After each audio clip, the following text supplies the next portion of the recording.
Hello and good afternoon, everybody. Welcome to Swede Johnson Stadium on the campus of North Eugene High School in beautiful Eugene, Oregon. It's time for Doc Stewart's baseball here on The Score.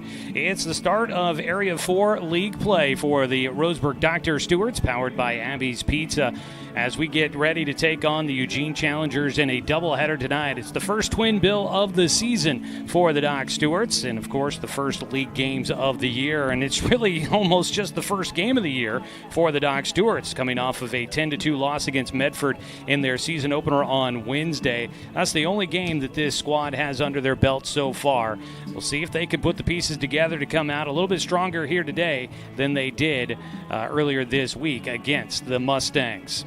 Challengers, meanwhile, they've gotten 4 games under their belt, with a couple of games against their single-A team here in Eugene, the Ole's Athletics, and then a couple of games earlier this week in Corvallis, taking on the Market Men on Wednesday and winning a pair of games there for the Challengers. They come in at 4-0, and both teams playing their first league games of the season.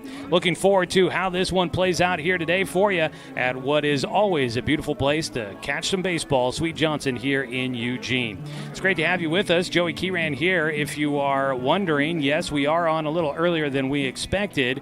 Apparently the schedule got changed a little while ago. I did not discover that until a little while ago this afternoon, early afternoon, and so we scrambled to get up here in time. Unfortunately, did not have a lot of time because I was trying to make sure that I was here on time to change the message online so that everybody was getting the same messaging on the radio and online. So if you know anybody that usually tunes in for Doc's baseball and you're worried that maybe they're not tuning in because they thought the game was starting at 6, please let them know. Help spread the message that this is Game 1 coming up here at 5 o'clock in Eugene. We continue on with the Roseburg Disposal pregame show. We've got a word with head coach Cody Walton coming up as we get ready to take on the Challengers, so don't go anywhere. A reminder that today's game is streaming live with video online at 541radio.com and on the 1490 The Score YouTube channel. You can subscribe to our YouTube channel and follow Doc's Baseball throughout the season. We'll be there for every pitch. Even if the time gets changed, we'll do what we can to get here on time like we did here today and make sure that you've got Doc Stewart's Baseball on the live video stream and here on the radio. So hit that subscribe button, set up the notifications, and make sure that you are aware of when we go live with another broadcast of Doc Stewart's Baseball here on The Score. We'll take a 2-minute timeout. When we come back, we talk with Coach Cody Walton on the Roseburg Disposal pregame show here on 541radio.com and on The Score, 92.3 FM and 1490 AM.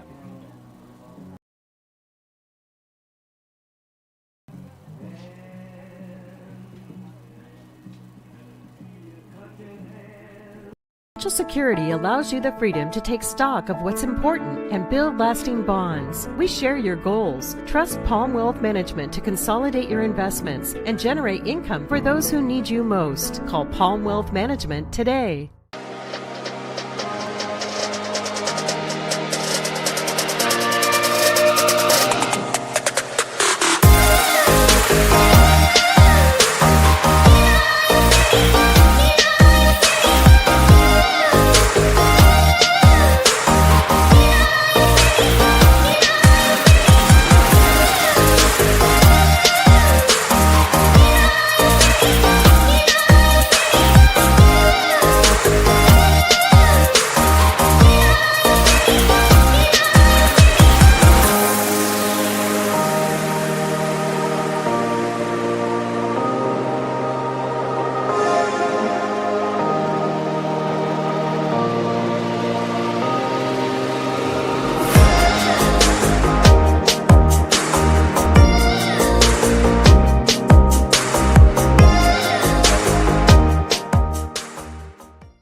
Everest, K2, and now the Mountain by Mountain Mike's Pizza, the biggest pizza this side of the Rockies.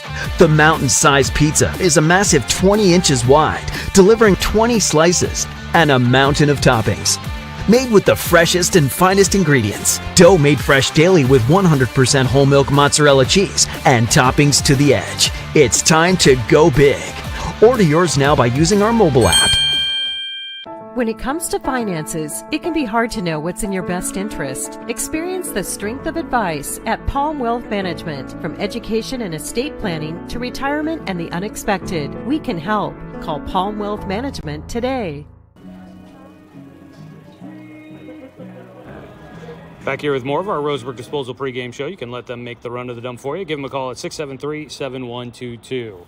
Well, believe it or not, we said that last time, it's already the summer season, but now it's already the league season for the Roseburg Dr. Stewarts as they get ready to take on the Eugene Challengers in an Area 4 league doubleheader here today. And joining us is Coach Cody Walton. Well, first, Coach, I always like to start looking back at just kind of the last one, and I know it was the first game of the season. You guys kind of used it as an opportunity to see a lot of guys in live action. How'd you feel as you guys came away from that? I know it would have been nice to have it with a win, but nonetheless, I'm sure you learned something about your team. Yeah, no question. You hit that on the head. We learned quite a bit, and I did see a lot of good things. I mean, there was a lot of really good things. We had obviously 10-plus free passes, and you can't do that against any team, especially a good team like Medford. Great thing was, like you said, it was the first game out of the gates. Guys had a little jitters too, so I was super excited for them to get those out of the way so we can get kind of rolling to the league here. You know, it hasn't been a lot of time, but I'm sure you guys spent some time on the field yesterday continuing to work with guys and continuing to get the opportunities to talk to guys and kind of continue to install some things. How has the time since Wednesday's season opener to today's doubleheader, how's that time been spent, and how do you feel like that's worked out for guys? Yeah, absolutely, and it's and guys are gelling a little bit more, and that's the beauty of the summer is these guys get to play together and get to know each other pretty quick, and we're pushing that really hard because we got a lot of different faces from a lot of different schools, so they got a good chance to kind of get together a little bit more as far as the connection piece. But make no mistakes, we're hitting a lot, and guys are getting a lot of reps, and so playing a lot of different spots too. You know, I know it is probably still a little bit of an extension of that season opener today, still seeing guys and putting them in places that you want to see how well they can handle those spots. But how comfortable do you feel with kind of the lineup that you guys are putting together for game one of today's matchup? Do you feel like you're still kind of some unknowns and you're hoping to learn about it today, or do you feel like you're kind of maybe starting to get some solid opinions about how you want things to look this year? Yeah, there's definitely some staples for sure, but there's a couple of those pieces that I don't know if you ever feel real perfect until guys start really clicking and get rolling. But yeah, there's going to be a couple of guys that have to step up, and they're getting the opportunity to do so today, and so I'm excited to see those guys step up. But yeah, there's always a couple of pieces that you're not too sure on, especially this early. You know, I'm sure that on the other side with Eugene, there's probably a lot of unknowns just about exactly what you're going to be going up. I'm sure you know some of the names on the other side and have maybe gotten a chance to look into them a little bit. But getting started with league just this early, I know it's not easy, but it is what the summer is. But what kind of challenges does it pose to kind of jumping into important games like this in the league play here this early in the season? Yeah, there's some good to it for sure, and there's some things that you kind of wish you had a little more time to kind of piece out. But these guys are going to be good. They'll be ready to go. They got a lot of returning guys, like you said, we've seen through the spring, and we'll be excited to get after it there. But yeah, these guys they'll be ready, and I hope our guys are ready to step up. I mean, we haven't had a lot of reps, and having such a young team, it'll be interesting, but it could work in a good way too for us. So. All right, well, we look forward to it out there today as we get ready for game one of today's doubleheader between the Docs and the Challengers. Coach, thanks so much for the time. Awesome. You bet. Thanks, Joe. That, again, is Coach Cody Walton joining us here for the pregame show as we get ready to go here between the Challengers and the Doc Stewarts. Docs, again, coming in at 0-1 on the year. Challengers 4-0. We're going to have a look at your starting lineups right around the corner here in just a moment. Your starting lineups brought to you by Southern Septic Service. From residential to commercial, Southern Septic Service has your behind covered when you need it most. Get a free, no-obligation estimate today for your septic, grease trap, and portable toilet needs. Visit SouthernSepticServiceInc.com. The Roseburg Disposal pregame show, you can let them make the run to the dump for you. Give them a call at 673-7122. Looking at the matchup, Eugene, as we mentioned, coming in at 4-0. Last season, these two teams split their 4 games in Area 4 league play. The first matchup, Eugene, here in Eugene, the Docs won the first one 7-4, while the Challengers got the nightcap 7-1. Then in Roseburg at Champion Car Wash Field, you can flip that. The first game went to the Challengers 9-6, and then game 2 went to the Doc Stewarts 7-5. Last year, the Challengers going 46-10 overall, 8-8 in Area 4. They beat Dallas post 20, the Dirtbags, in a state play-in game to reach the state tournament. They reached day 4 of that state tournament before losing 7-3 against the Portland Barbers to get eliminated undefeated, going 2-2 at state. It's not that long ago that the Eugene Challengers won the state tournament back in 2024. They were the host team that year. They reached the 2024 Northwest Regional title game before losing 7-0 to get eliminated there. They've got a talented squad with a lot of returning players. We'll talk more about that throughout the broadcast with Kenny Niles, the fifth-year coach, leading the way for the Challengers. On the other side, the Doc Stewarts, it's going to be an opportunity to see more of this team and find out what we really have on the roster this year for head coach Cody Walton in his first year as the head coach with the Doc Stewarts, the third coach for the Docs in 4 seasons with the American Legion Baseball here. He's now the 14th coach in program history. We'll get ready for our final break here of the Roseburg Disposal pregame show, and when we come back, we'll have a look at your starting lineups for you. So don't go anywhere, folks. Before we take that final break, let's go ahead and pause 10 seconds for a station identification. This is Doc Stewart's Baseball here on The Score. Josh Berry. And at shortstop, number 1, Brock. On the mound for the Challengers, number 19, Gianni Umbati. Doc Stewart's wearing their black tops with the gray trousers, black stirrup socks here today. They've got the black caps that have the Abbeys logo on the front as the new team sponsor. Other side, you've got the Eugene Challengers wearing their home whites here today. White tops, they've got white pants. They've got the stripe down the side with the numbers on the front and the back of the jersey. Front of the jersey, it's in red. Back of the jersey, it's in blue. They've got the blue stirrup socks with the horizontal white and red stripes around them. They've got the tricolor caps. The front white panel, blue and red around the back with a blue bill for the Challengers, their EC Eugene Challengers logo on the front, Challengers across the chest in blue script. They're announcing the teams out on the field. We'll have the code of conduct coming up in just a moment, and then it's time for baseball. Area 4 league play about to get underway.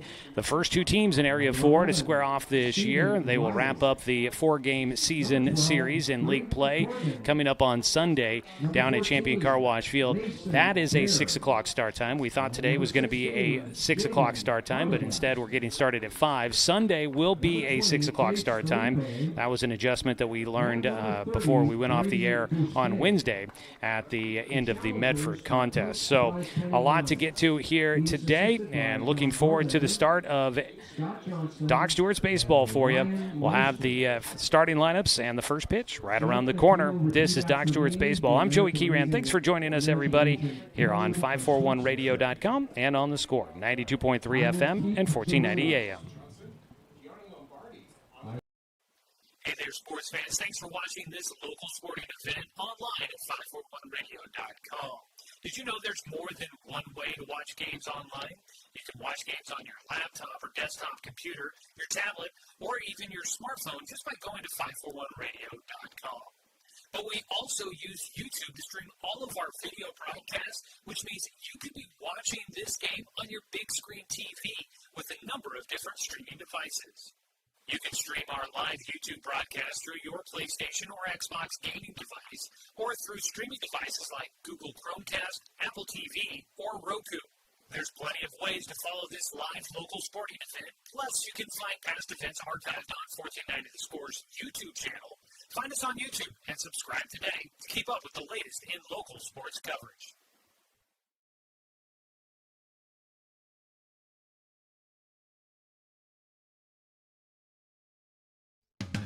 We are Douglas County Farmers Co-op, but we're not just for farmers. We serve all residents of Douglas County because we are Douglas County. Stop by today for everything from a tank of gas to a bite to eat anytime you're hungry. Pick up something for yourself, your home, and those you care for. Celebrating 100 years of service, Douglas County Farmers Co-op. Good people, good products, and good advice. For over 100 years, Douglas County Farmers Co-op has been serving the needs of farmers, ranchers, and homeowners throughout Southern Oregon. Here, everyone is welcome. When you shop with us, you can expect good people, good products, and good advice. No membership needed. Just bring yourself, and we'll provide the expertise and products you need to tackle your next project. Douglas County Farmers Co-op, where everyone is welcome to shop.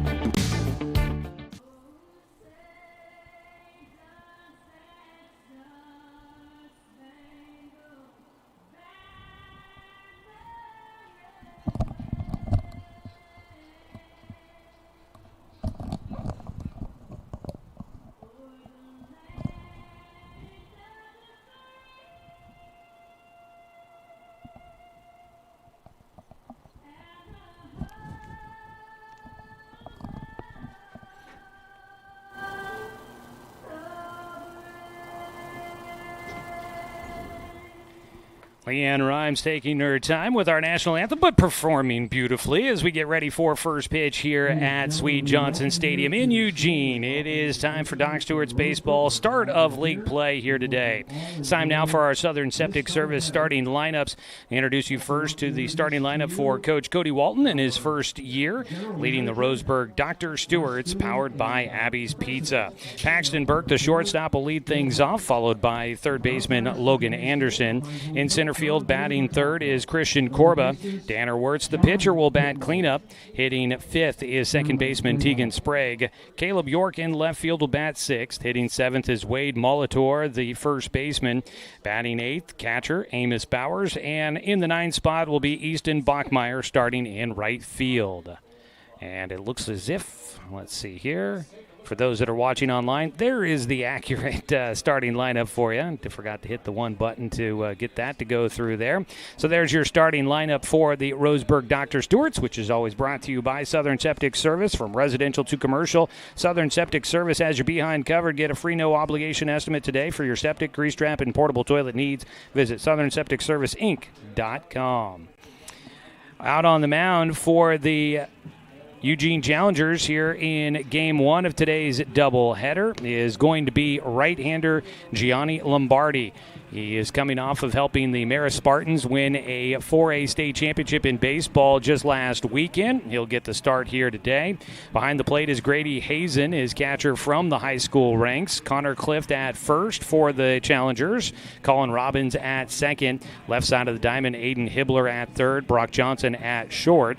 And in the outfield from left to right, Josh Berry, Duncan Raudebush, and Jace Litton. That is your starting lineup for the Eugene Challengers. As we get ready to go, here we are. It'll be Paxton Burke to start things off for the Doc Stewarts. Leadoff man as we hit just about 5 minutes past the top of the hour. First pitch from Lombardi. Fastball misses outside, ball one, and we are underway here at 5:05. So here we go. You've got John David Ritacco back behind the plate calling balls and strikes. A foul tip into the glove for strike one to Burke. Burke coming off of hitting 1 for 4 in the game against Medford. He'll hit one back up the middle. It'll get into center field. The leadoff single for the Doc Stewarts is Paxton Burke. The switch hitter will start things off. A line drive back up the middle for the base knock. So we've got a man on as the Docs get their first hit of the day. Burke had his only hit in that game against Medford was an RBI triple in the second inning. Here he gets on base to try and set the table for the rest of the lineup. Lombardi will face Logan Anderson starting at third base.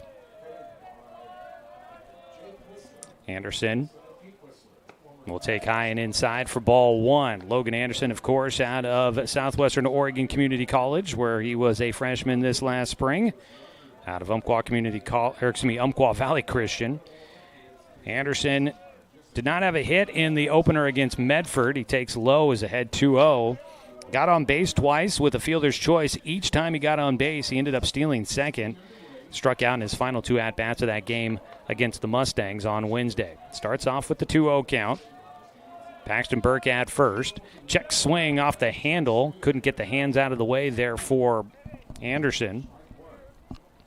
Mentioned John David Ritacco, the man behind the plate calling balls and strikes. Out on the bases is John Whittemore, our crew here today at Swede Johnson Stadium. 2-1 pitch, runner goes low, in for a strike. Throw down to second base, not in time. In safely will be Paxton Burke at second. A 2-2 count for Logan Anderson at the plate. Of course, I was wondering if Burke might get going here with a leadoff single. He led the Roseburg Indians during the spring with 30 stolen bases. Very active on the base paths for Burke. He gets a big lead out at second base. He's dancing around as a ground ball towards short. Backhanded by Brock Johnson, the shortstop. He'll throw across to Clift at first to retire Anderson. So Logan will ground out to get things started here in the first inning. Unable to advance was Paxton Burke out at second base. He holds there as the ball was in front of him. Dancing around, he was getting a huge lead before Lombardi delivered home. He had Johnson holding him on back behind him. That forced Burke to go back towards second.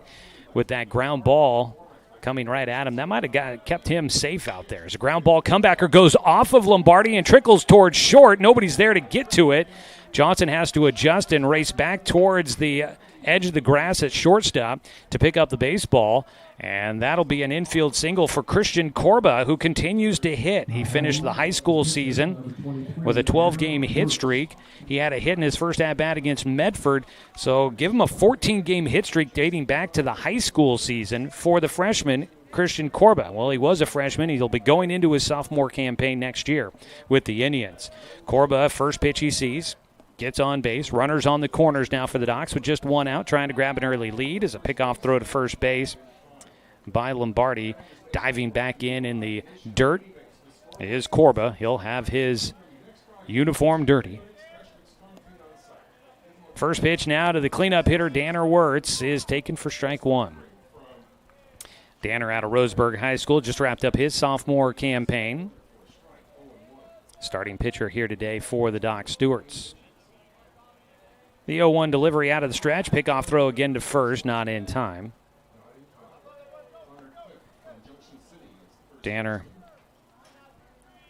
in the opener on Wednesday had an RBI single in the first inning. He's got a chance to try and repeat that here today.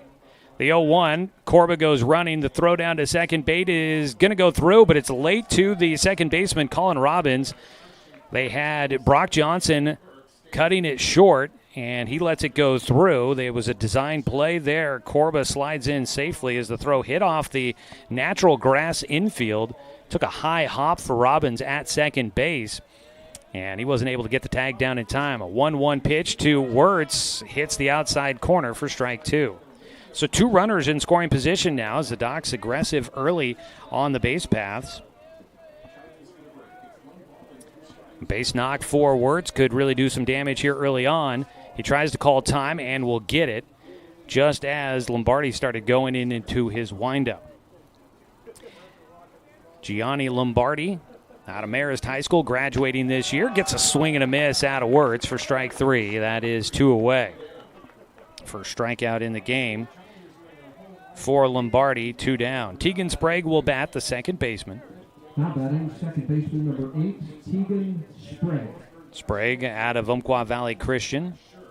And his opener was 0 for 4 in that game, reached once on an error. Outside for ball one in the first delivery. Lombardi, again, he was able to lead Marist to a championship this year, was named the 4A State Player of the Year, Sky M League Player of the Year, had a heck of a spring season. The 1-0 is high, a 2-0 count. Lombardi committed to go to Butler Community College next year. He was a multiplayer guy, not just a pitcher. He also played on the infield, third and first base on the corners. 2-0 pitch is fouled over the grandstands out towards the football and track facility here at North Eugene High School, which has gotten quite a few renovations. Showed up here today, and it just felt weird to look beyond the left field fence and not see a high school sitting out there anymore. A big open field for athletics and other activities. Time called before the next pitch on the 2-1 delivery for Tegan Sprague. Two down with runners at second and third. Scoreless first inning. That one hits him in the head. Breaking ball gets away from Lombardi, and Sprague ducks out of the way. Lucky that one hit his helmet and not the bat. Kind of weird to say that, but that is the case. If that hit the bat, that is strike two. Instead, it hits his helmet. He's okay. It was an off-speed pitch, breaking ball, and Sprague heads down to first base. And now the bases are loaded with two down, and the sixth hitter to come to the plate for the Docs will be Caleb York, batting left-handed. Fastball in for a strike to get things started for York here. So the Doc Stewarts getting an early opportunity here against Gianni Lombardi, trying to make the most of it with two down. The 0-1 to York.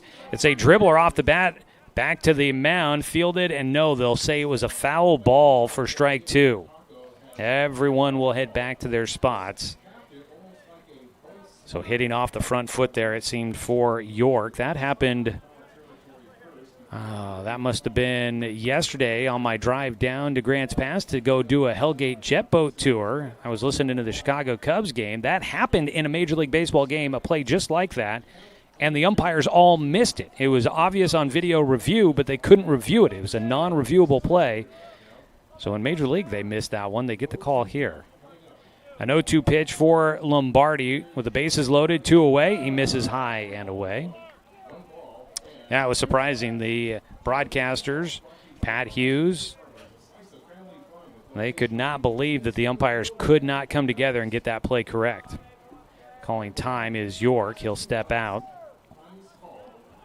So next time you think about criticizing maybe some umpires, know that they make those misplays all the way to the biggest level. Outside on the 1-2 count. And it evens things up. 2 balls, 2 strikes for Caleb York with the bases loaded. 2 down here in the top of the first. It's a scoreless ball game, but the Doc Stewart's threatening. Lombardi will deliver to the lefty. Misses outside again. The count goes full. There's nowhere to put a runner. So the next pitch will be a big one to Caleb York.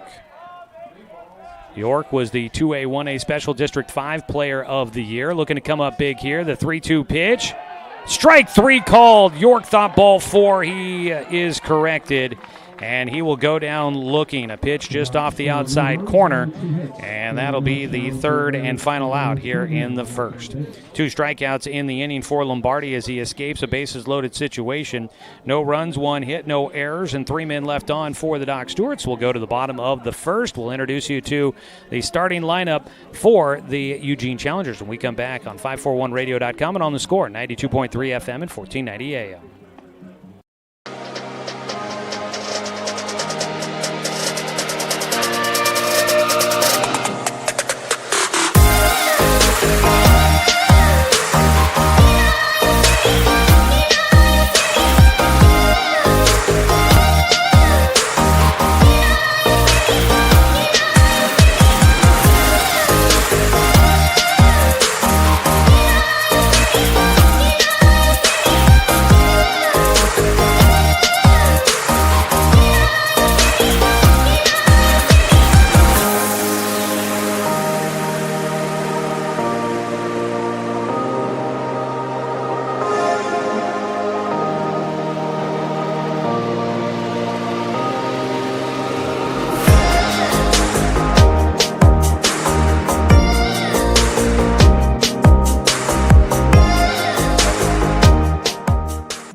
Your Southern Septic Service starting lineup for the Eugene Challengers, led by Coach Kenny Niles. It'll be Josh Berry in left field leading off. Brock Johnson, the shortstop, batting second. The pitcher, Gianni Lombardi, will bat third. Hitting cleanup is Connor Clift, the first baseman. Center fielder Duncan Raudebush will bat in the 5 spot. We'll get you the rest of that as we get going here through the bottom of the first. First pitch, a line drive out of the reach of the shortstop, Paxton Burke, into center field for Josh Berry. A leadoff single for the Challengers to respond to the leadoff single by the Docs in the top of the first. Josh Berry will get on and get things started for Eugene. 1 on, nobody out for Danner Wirtz on the mound, the right-hander out of Roseburg High School. Up to bat will be Brock Johnson, the shortstop. 1 on, nobody out. First pitch, squaring to bunt. It's a pop towards third, fielded by Anderson. A sac bunt for Johnson, and they will get 1 out. Up to second base goes Berry. For the Doc Stewarts, 2 pitches into this bottom of the first. There's 1 out and a man in scoring position for the Challengers. Gianni Lombardi will look to help his own cause. The pitcher batting third in the lineup for the Challengers. Connor Clift waits on deck, the cleanup hitter. The first pitch from Wirtz is in for a strike to Amos Bowers behind the plate defensively for the Doc Stewarts. Clift on deck. Duncan Raudebush, the center fielder, batting 5th. Colin Robbins, the second baseman, will hit 6th. We'll get to the bottom third of the order after the 0-1 pitch. Wirtz kicks and fires. Ground ball right side. Tegan Sprague will get to it. He'll make the out at first. There's 2 away, and up to third base goes Josh Berry. Man 90 feet from home for the Challengers with 2 down here in the bottom of the first. Connor Clift will bat. Batting 7th is Aiden Hibbler, the third baseman. Jace Litton, the right fielder, batting 8th. And Grady Hazen, the catcher, will round out the starting 9 for the Challengers. Your starting lineups brought to you by Southern Septic Service. First pitch, strike 1 to Connor Clift, who bats left-handed. From residential to commercial, Southern Septic Service has your behind covered. Get a free no-obligation estimate today for your septic, grease trap, and portable toilet needs. Visit SouthernSepticServiceInc.com. Pitch outside off the turf, scooped up by Bowers. A 1-1 pitch to Clift. He gets underneath the ball out towards right field for Bachmeyer. He'll make the catch short of the warning track. A leadoff single and is left stranded on base for the Challengers as Danner Wirtz is able to pitch around it. No runs on the one hit, no errors, and one man left on board. A quick bottom of the first for the Challengers. We head to the top of the second in this 7-inning ball game here on 541radio.com and on the Score, 92.3 FM and 1490 AM. My wife and I moved to Oregon to raise a family, set our roots, and to have a lot of fun outdoors. We quickly realized that we needed a truck or a rig for the projects that we were doing in the backyard. When we were looking to find a place to finance our truck, we asked our patients, and everyone recommended Cascade Community Credit Union. It was so easy to work with Cascade. Everything was done via email, phone, and we didn't even need to go in. I can't wait to finish up the projects in the backyard, go on more adventures in our truck with our boys, and I look forward to working with Cascade again in the future. Successful companies have a very important secret. Good advertising works and makes them money. That's why your business should contact Lotus Media Group. Let us help you cash in with multimedia advertising. Multiple touches from Douglas County's only Google certified partner and most effective advertising platform. Web, broadcast, print. Make it happen. LotusMediaGroupLLC.com. For the Ducks, first baseman number 6, Swede Johnson. Heading to the top of the second here in this scoreless ball game between the Challengers and the Stewies. It'll be the 7, 8, 9 hitters coming up for the Ducks. Wade Molitor, the youngster on the roster, getting a start, and he'll take low and outside for ball 1. He bats left-handed. He is a lefty. And we're going to see what he can do. The class of 2030 product swings through on the delivery from the recent graduate from Marist High School, Gianni Lombardi. Molitor, a 1-1 count, leading things off here in the second. Scoreless ball game. Pitch outside, 2-1 count. I haven't gotten it. I asked Wade one question after the game on Wednesday. I need to spend some more time and find out a little bit more about him as he fouls off a pitch to the parking lot, 2-2.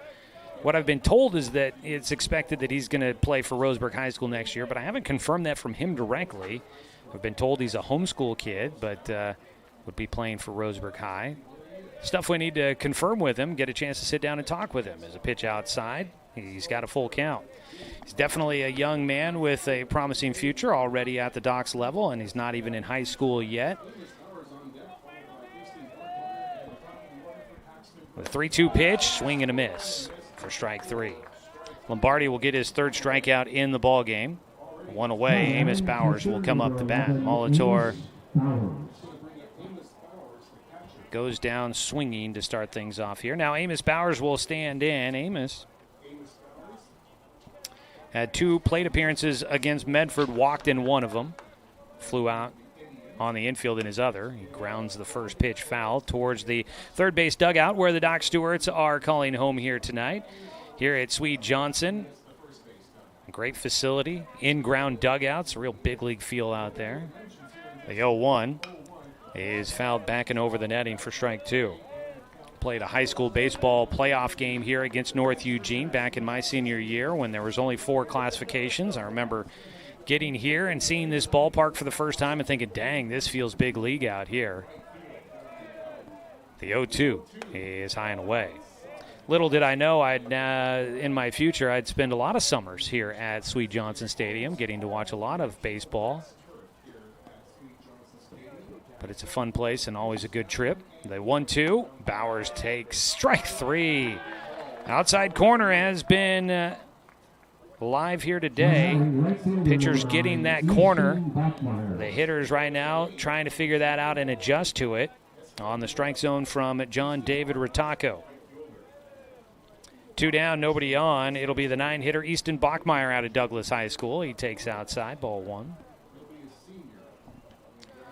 Easton Bachmeyer, first season with the Docs.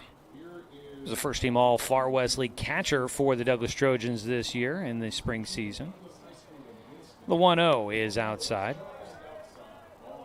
Base is empty right now. It is obviously sunny here in Eugene today, much like it is back at home. Temperatures warm, that's for sure. The 2-0. Bachmeyer will take a strike on the corner. Take a look at our weather here in Eugene. The 2-1 goes to 3-1 here against Bachmeyer. Looks like we're looking at 81 degrees right now in Eugene with plenty of blue sky overhead. Gotta love the conditions. It is a bit breezy, which is nice for the spectators. There's a swing and a miss on the 3-1. It'll go to a full count for Easton Bachmeyer, the 9-hitter. Right now, the American flag out in center field is blowing left to right across the diamond, as ball 4 will be taken outside. Lombardi issues his first walk of the game and sends us back to the top of the order for the Doc Stewarts. Scoreless ball game. We're in the top of the second. Doc Stewarts with 1 hit so far on the day. Make that 2 hits on the day for the Docs. The first of the night was Paxton Burke, who led off the game with a single to center field. He bats with Bachmeyer on at first and fouls off the first pitch out towards the parking lot, over the left side and out of play. We are expecting warm conditions, and for us back in Roseburg coming up on Sunday when these two teams will meet again, we're expecting near 100 degrees. And out on the turf there at Champion Car Wash, it will probably get pretty close to 100 as it radiates off of the turf. But here today, just 81 at the moment, a little bit of a breeze. Comfortable day for some baseball. A 1-1 pitch coming for Burke. The lefty waits. That pitch does carry just a bit further outside. Mentioned before, the outside corner seems like it's been getting the call for the pitchers. But that time carrying just a bit too far out for Lombardi, who falls behind another batter. 2-1 count. Burke will wait with a man at first. That time it's even further outside, a 3-1 count. Burke steps out of the box, and I think he relayed a message about the pitches to Logan Anderson, giving him a little intel on Gianni Lombardi. 3-1 delivery to Burke. He hits one towards center field, but it's going to carry out to Raudebush in dead center field for a fly ball out to finish things off in the top of the second. No runs, no hits, no errors. 1 man left aboard for the Doc Stewarts. It's still scoreless as we head to the bottom of the second inning. The Challengers will come up with their 5-hitter to lead things off in the second inning after this 1-minute timeout on 541radio.com and on the Score, 92.3 FM at 1490 AM. To us, pizza the way it ought to be isn't just our slogan. It's our promise and our passion to give you the best dining experience and the best tasting pizza you expect. For over 40 years, we've been making pizza the way it ought to be. Handmade with the freshest and finest ingredients. Our dough is made fresh daily, and we use 100% whole milk mozzarella cheese and toppings edge to edge. There's pizza, and then there's Mountain Mike's Pizza. Pizza the way it ought to be. At Roseburg Disposal, we're dedicated to meeting your garbage service needs. Started in 1932 by brothers Norm and Orville John, Roseburg Disposal continues to be owned and operated by the John family today, now in its 3rd generation. Providing residential and commercial garbage disposal and recycling, we serve the greater Roseburg area. Invested in our community, our company has participated in many community projects, both financially and through donated services. Committed to our customers and our community, Roseburg Disposal.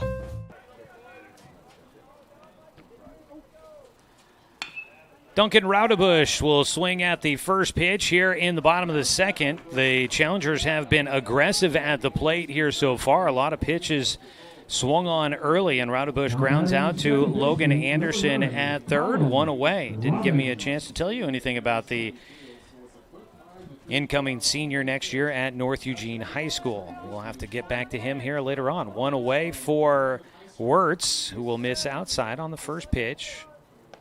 With 1 out, nobody on base for left-handed hitting Colin Robbins, the second baseman out of Willamette High School. will take outside a 2-0 count from Wirtz. Colin Robbins will be a senior next year for the Wolverines. First-team All-Southwest Conference infielder. Swings and foul tips one into the glove for strike one.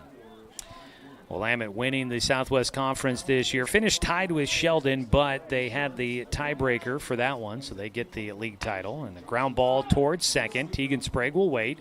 Plenty of time to field and retire the runner at first.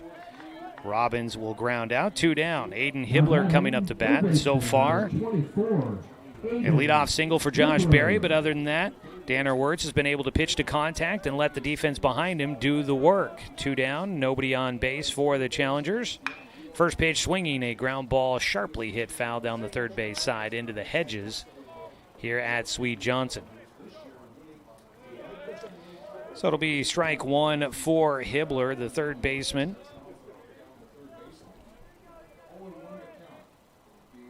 Take high, a 1-1 count. Today's ball game is brought to you by Barnes Heating and Cooling, your complete energy company. Visit barnesheatingandcooling.com or call them at 541-459-1545. The 1-1.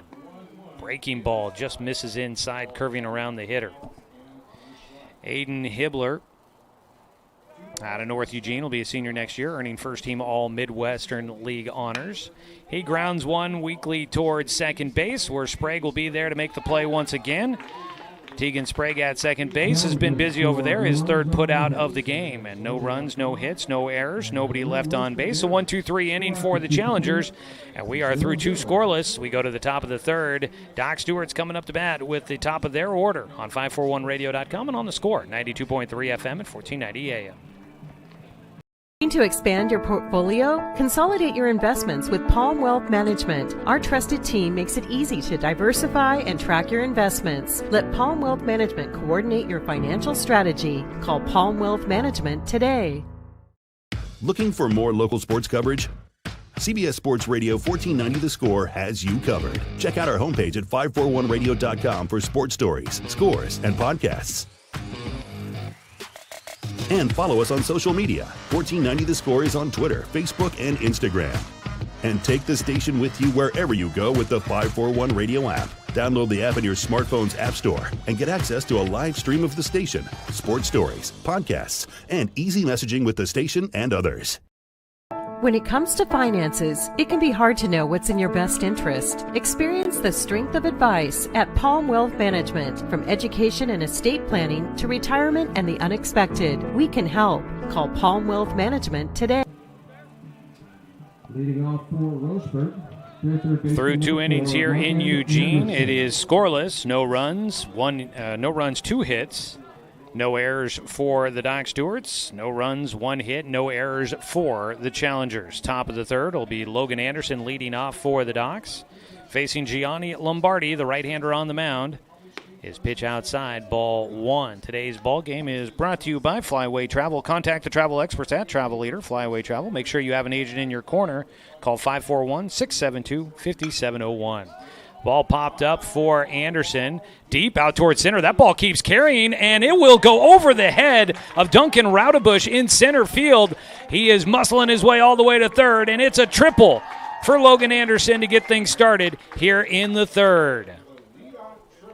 Anderson belts that one deep to center field. That just kept carrying with the wind. It just kept going. I didn't think it had that much distance on it, but Anderson got a hold of that one, and Raudebush just kept tracking, and was just out of his reach as he was coming up against the fence.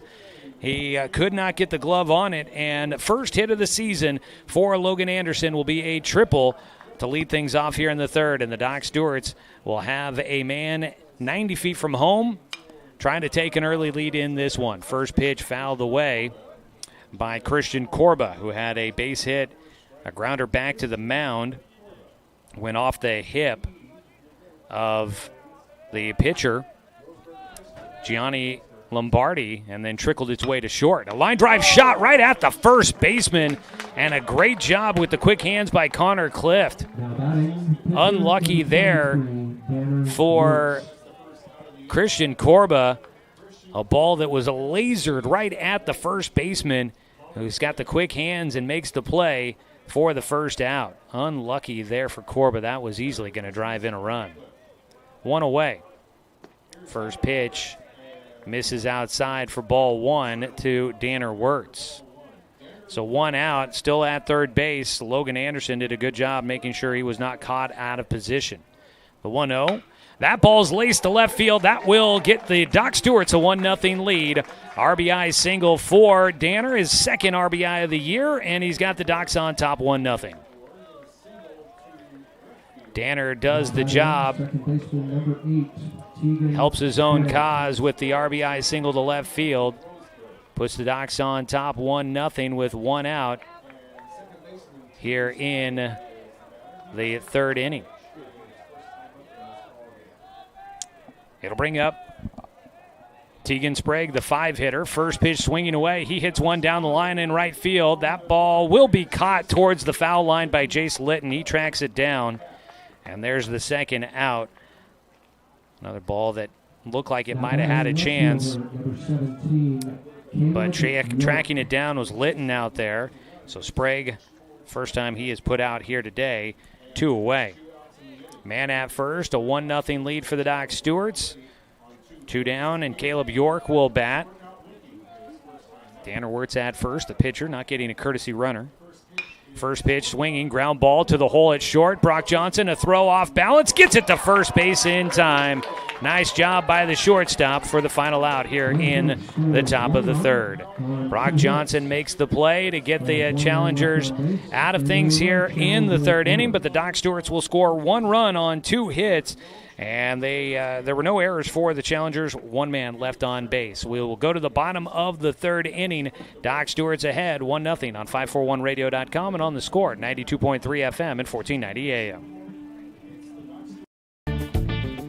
For over 100 years, Douglas County Farmers Co-op has been serving the needs of farmers, ranchers, and homeowners throughout Southern Oregon. Here, everyone is welcome. When you shop with us, you can expect good people, good products, and good advice. No membership needed. Just bring yourself, and we'll provide the expertise and products you need to tackle your next project. Douglas County Farmers Co-op, where everyone is welcome to shop. Are you an enthusiastic sports fan? Want to have fun and get in on the action? Heck, yes, that'd be awesome. Have great attention to detail? Want to stay active? Definitely. Want to give back to the student athletes in your community? Obviously, yes. Then you'd make an excellent high school sports official. We need more officials in Oregon, because with no high school officials, there are no high school sports. Sign up today at highschoolofficials.com. Docs with a 1-0 lead going to the bottom of the third. Today's game brought to you by DC Farmers Co-op, where everyone's welcome to shop. Danner Wirtz just drove in the go-ahead run for the Doc Stewarts. Now back out on the mound. He'll face the 8-9-1 hitters. Jace Litton takes outside for ball 1. The 1-0 pitch is inside, and it clipped him. Might have grazed the jersey there for Litton. He gets hit by the pitch and will head on down to first. Both pitchers now have hit a batter in this one, trying to own that inside corner, and Wirtz had one get away from it. The Challengers will have a man on base for the first time since the leadoff man Josh Berry back in the bottom of the first. Grady Hazen, the catcher, will bat in the 9th spot out of Marist High School. Pickoff throw to first, not in time. Hazen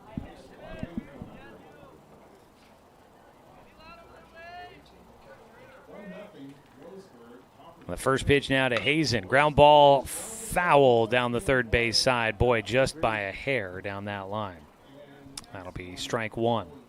Correcting Grady Hazen's number is 18. Grady out of Marist High School will be senior next year. Earned first-team All-Skyem League honors as a catcher. Batted .531 during the spring season. Swing and a miss for strike 2. Hazen, part of that state championship Marist team, was 1 for 2 in the state finals. He drew a couple of walks in that one as well.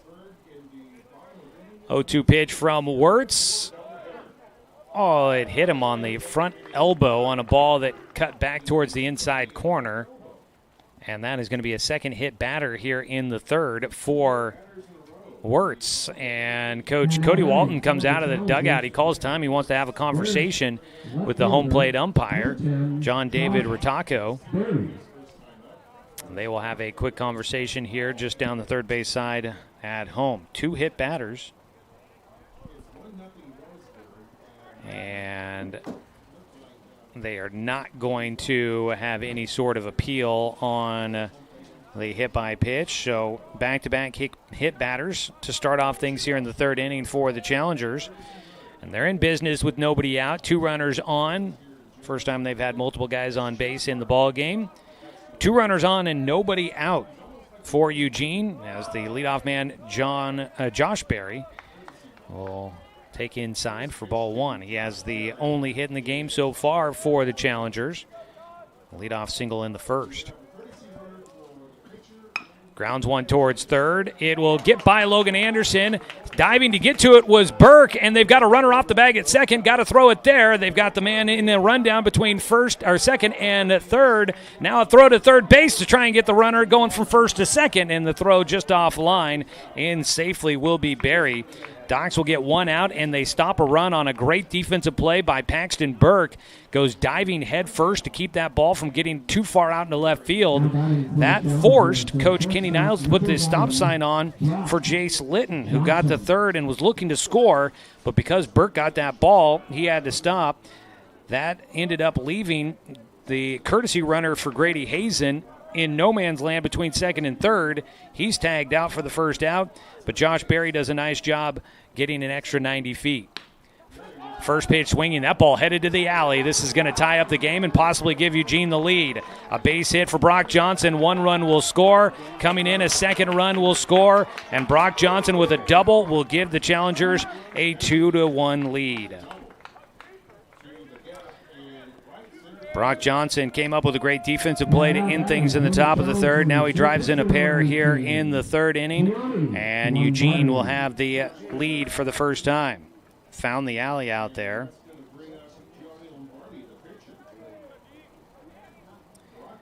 So 2-run scoring. Berry will come in to score. Easily scoring was Litton. And it'll bring up Gianni Lombardi. There is 1 out here in the bottom of the third. It's 2-1 Eugene in front. Lombardi grounded out to second his first time up. Grounds one right side again. It's out of the reach of the first baseman Molitor into right field for a base hit, and another run will come in to score.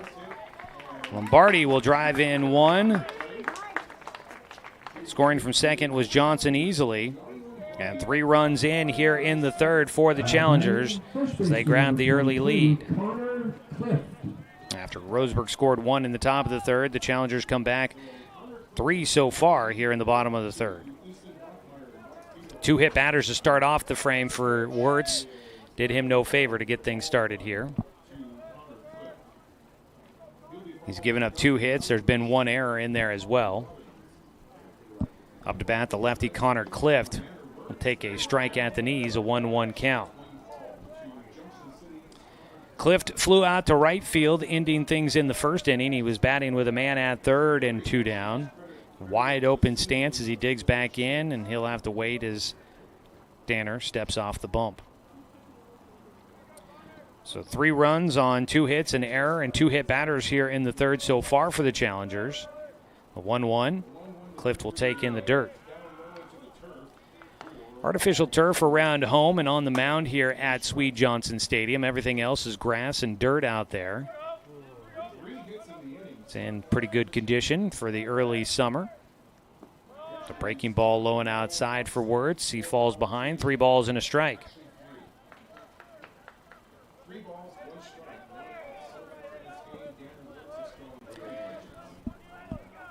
Got to come to him here. A 3-1 pitch to the cleanup hitter is outside for ball 4, and that is the first walk issued by Wirtz.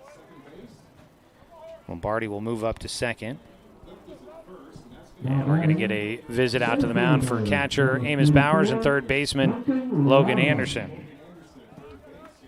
Not a coach's visit, just a player's meeting on the mound. This game brought to you by Cascade Community Credit Union, belong to Douglas County. 3-1, Eugene taking the lead here in the bottom of the third. Game 1 of our doubleheader. 2 runners on base. The pitch is outside, ball 1 to Duncan Raudebush. The center fielder grounded out the third his first time up.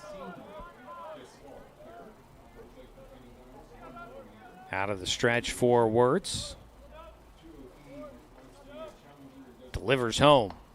Gets a strike on the inner half right under the belt buckle. Duncan Raudebush, mentioned earlier, he was the Midwestern League Player of the Year. He swung at the first pitch he saw, and so I didn't get a chance to tell you more about that. The 1-1 is fouled back to the backstop. During the spring, had 38 RBIs. He's committed to go play at Bushnell, although he's still got his senior year of high school left to go. Raudebush digs back in with men at first and second, just 1 out. The 1-2 pitch, he pokes it down the first base side. That is a fair ball over the bag into right field. It'll drive in another run. A double for Raudebush on a ball that just got over the bag at first.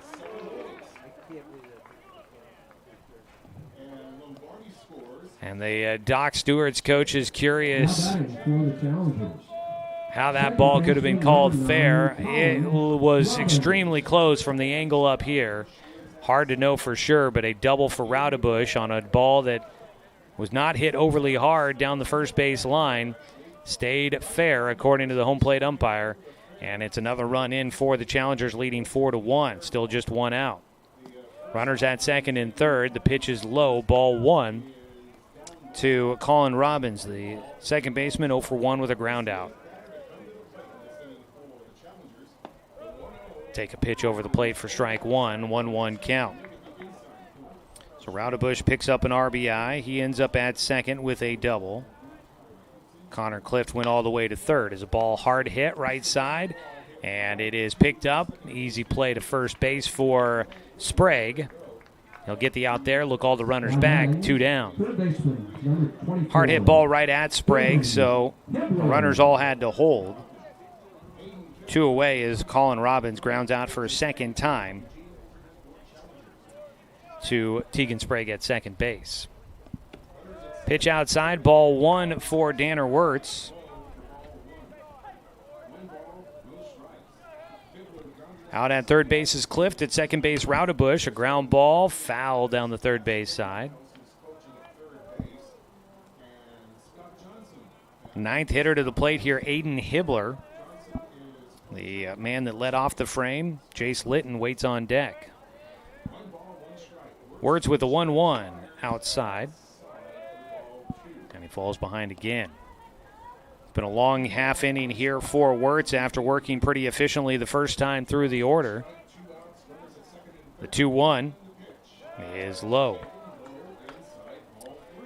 Danner was doing a nice job of filling up the strike zone and getting help from the defense, but the ball's put in play now by the Challengers second time through. Have been finding grass more often. Ground ball up the middle, behind the second base bag. A sidearm whip over to first base by Paxton Burke, and that will wrap things up. 9 hitters to the plate for the Challengers, and they grab a 4-1 lead on top of the Doc Stewarts as they score 4 on 3 hits. There was 1 Doc Stewart error and 2 men left on base. 2 hit batters in that frame as well. Top of the 4th, Doc's looking to catch back up, trailing 4-1 here on 541radio.com and on the Score, 92.3 FM at 1490 AM. Roseburg Disposal, we're dedicated to meeting your garbage service needs. Started in 1932 by brothers Norm and Orville John, Roseburg Disposal continues to be owned and operated by the John family today, now in its 3rd generation. Providing residential and commercial garbage disposal and recycling, we serve the greater Roseburg area. Invested in our community, our company has participated in many community projects, both financially and through donated services. Committed to our customers and our community, Roseburg Disposal. Everest, K2, and now the Mountain by Mountain Mike's Pizza. The biggest pizza this side of the Rockies. The mountain-sized pizza is a massive 20 inches wide, delivering 20 slices and a mountain of toppings. Made with the freshest and finest ingredients. Dough made fresh daily with 100% whole milk mozzarella cheese and toppings to the edge. It's time to go big. Order yours now by using our mobile app. Heading to the top of the fourth inning, 1 run, 4 hits, 1 error for the Doc Stewarts. For the Challengers, 4 runs on 4 hits and no errors. Wade Molitor will lead things off for the Docs here in the fourth inning. They now look to come back. Both teams scoring in the third. Docs had 1 in the top of the third. Eugene responds with 4 in the bottom. First pitch called a strike for Wade. Molitor, the left-handed hitter, starting at first base tonight, takes high and away. 1-1 count.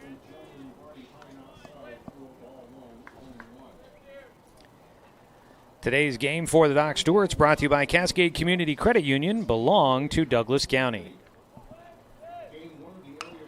Wade flies one up and over the grandstands, out of play here at Swede Johnson for strike 2. The wind continues to blow around out in center field here at Swede Johnson. Out of the windup for Lombardi, misses outside. The count evens up, 2 balls, 2 strikes. 320 down the left field line, 330 down the right field line here for Hazen behind the dish. Looking as if we may be having some internet connectivity issues here.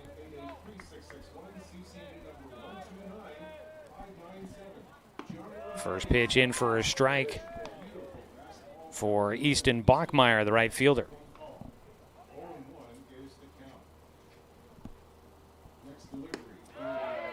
In for another strike, 0-2. The 9-hitter Bachmeyer drew a walk his first time up. Lombardi trying to make it a quick 1-2-3 frame. He just misses the outside corner. A 1-2 count.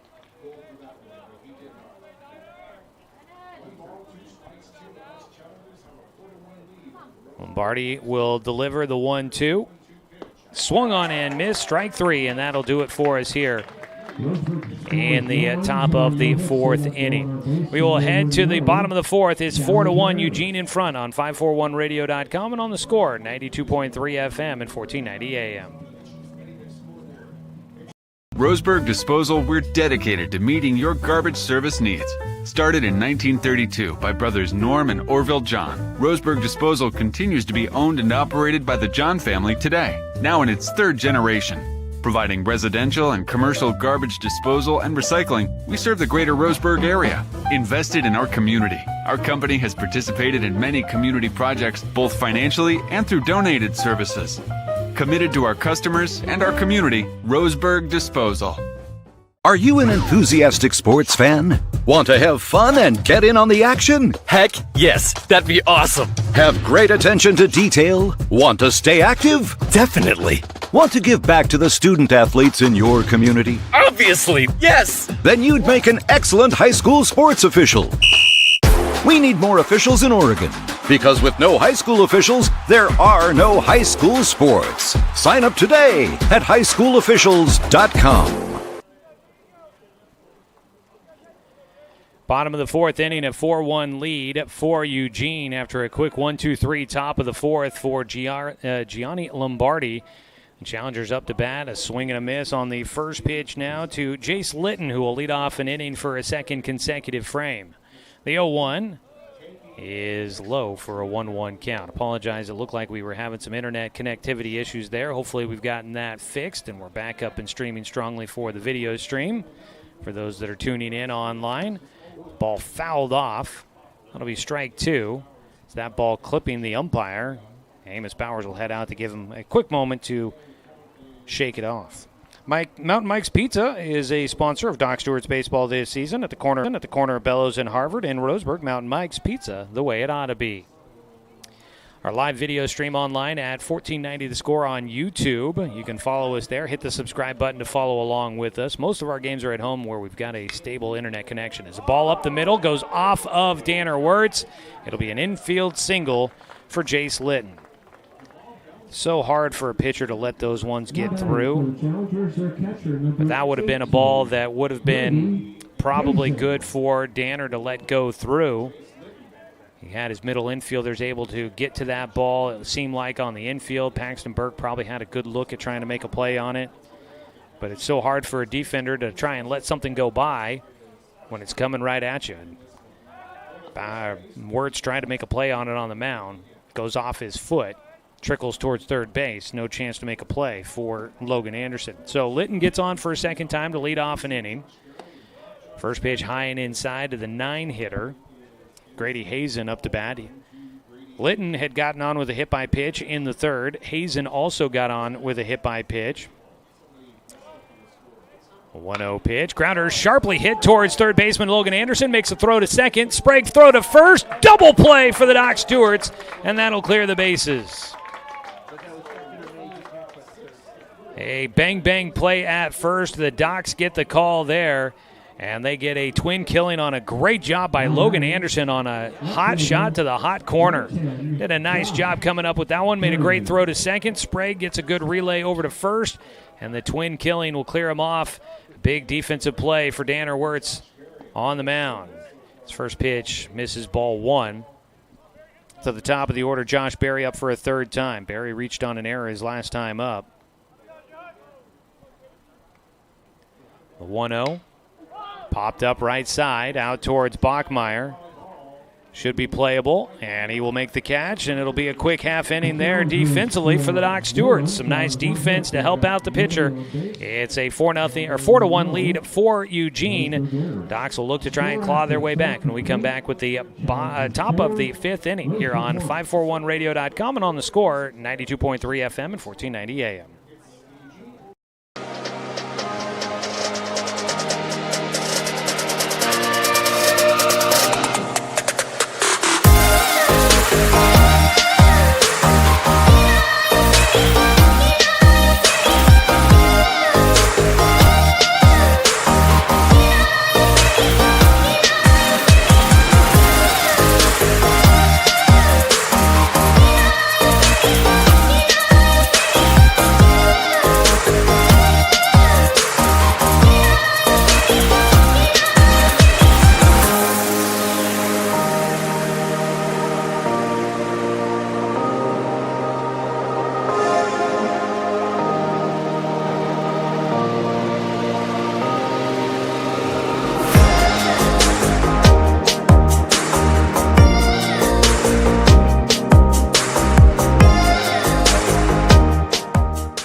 Leading off for Roseburg, their shortstop, number 7, Paxton. In Eugene at Swede Johnson Stadium, today's game brought to you by Waldron's Outdoor Sports, your locally owned hunting, fishing, and outdoor sports headquarters. Check out their new location on Northeast Stevens in Roseburg.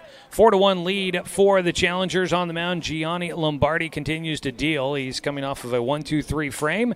He'll face the top of the order for a third time, and the first pitch to Paxton Burke is fouled back for strike one. Coming right back at us here. Not really a chance for a foul ball to make it into the booth here at Swede Johnson. I would be quite surprised if that ever happened. So if it does, you know that it's going to catch me off guard and probably be quite hilarious. A 1-1 count. Joey Keeran here with you in Eugene. Great to be with you. We'll be back on the air again on Sunday for a doubleheader between these two teams down at Champion Car Wash, where definitely there's no foul balls coming my way. A roller towards short, low throw, but picked off the turf by Connor Clift at first on the throw by Johnson. That'll get Paxton Burke to start things off here in the fifth. One away for Logan Anderson, who had a triple back in the third inning and scored the first run for the game for the Docs, giving them a 1-0 lead at the time. That is now 6 consecutive hitters retired by Gianni Lombardi. Trying to snap the streak will be Anderson. A fly ball to dead center field that kept carrying with a little wind behind it. Right now the wind is dead. Breaking ball outside, ball one. Logan played in 30 games out at Southwestern Oregon Community College this last spring. He'll take a strike. Didn't hit great. 175 in those 30 games. 2 RBI, 15 walk, 12 strikeouts. So definitely looking for his bat to start heating up as he gets probably more regular at-bats here during the summer than he was seeing during the spring season with Swak. He hits one towards center field, and it will get down. This time he didn't need the wind to help carry it. He wanted it to bloop into center field, and his bat is starting to heat up. He's got the 5th hit in the game for the Docs, and he's 2 for 3 in the ballgame as he bloops a single to shallow center. A runner on at first with 1 out for the Docs, and Christian Corba will come up to bat. He is 1 for 2 in the game. Last time got robbed of a base hit at first base. A line drive shot that was snagged by Connor Clift. Corba with a 14-game hit streak if you date back to the high school season for him. He has started out the Legion season with a hit in each of the first 2 games. He takes high, the youngster out of Roseburg High School. You'll get a chance to learn a little bit more about Christian Corba coming up ahead of Game 2. He is our first player interview of the summer with the Doc Stewarts, so stay tuned. In between games, we get a chance to catch up with Christian Corba. He grounds one first base side. It's picked up by Clift. They go to second for 1. Relay to first. That's a double play for the Challengers. They execute the 3-6-1 double play to finish off the top of the first inning. Doc Stewart's no runs on 1 hit, no errors, and nobody left on base. They still trail it 4-1 as we go to the bottom of the 5th inning on 541radio.com and on the Score, 92.3 FM and 1490 AM. My wife and I moved to Oregon to raise a family, set our roots, and to have a lot of fun outdoors. We quickly realized that we needed a truck or a rig for the projects that we were doing in the backyard. When we were looking to find a place to finance our truck, we asked our patients, and everyone recommended Cascade Community Credit Union. It was so easy to work with Cascade. Everything was done via email, phone, and we didn't even need to go in. I can't wait to finish up the projects in the backyard, go on more adventures in our truck with our boys, and I look forward to working with Cascade again in the future. Successful companies have a very important secret. Good advertising works and makes them money. That's why your business should contact Lotus Media Group. Let us help you cash in with multimedia advertising. Multiple touches from Douglas County's only Google certified partner and most effective advertising platform. Web, broadcast, print. Make it happen. LotusMediaGroupLLC.com. Johnson. Bottom of the 5th inning in Eugene. It's the Challengers and the Docs and the Area 4 league opener for both sides. All their game in action today. Just about to get underway. The Medford Mustangs at the Fairfield Expos. As the first pitch hit to the right center field alley. A base hit for Brock Johnson to lead things off. It's a little banana curve line drive out towards the right center alley. He went that direction in his last at-bat. That ended up being an RBI, a 2-run RBI double. Here on the first pitch of the 5th inning, he reaches on a leadoff single. 1 on with nobody out for the Challengers, their 6th hit in the ballgame. Gianni Lombardi, the pitcher, will stand in. He's 1 for 2 today. Had an RBI single his last time. He belts one high in the air out towards center field. Going back to get it. No, it will go over his head. Corba couldn't find it. He might have lost that one in the sun. Coming around to score from first will be Brock Johnson without a throw. Ball got to Paxton Burke with maybe a chance to try and send it home, but he does not. It'll be an RBI double for Lombardi. It's now 6-1. The Challengers make it 5-1. Challengers now in front after the double. That ball hit pretty well. I thought Corba had a chance, but that ball, much like the triple by Anderson, that ball just kept carrying on the center fielder. High and away, ball 1. To the cleanup hitter Connor Clift, who is 0 for 1 in the game with a walk his last time up. He bats with a man at second base, 1 run in so far, and nobody out in the bottom of the 5th for the Challengers. The 1-0 is outside from Danner Wirtz. Wirtz up over 50 pitches in the ball game. Danner works out of the stretch, gets a swing and a miss on a breaking ball.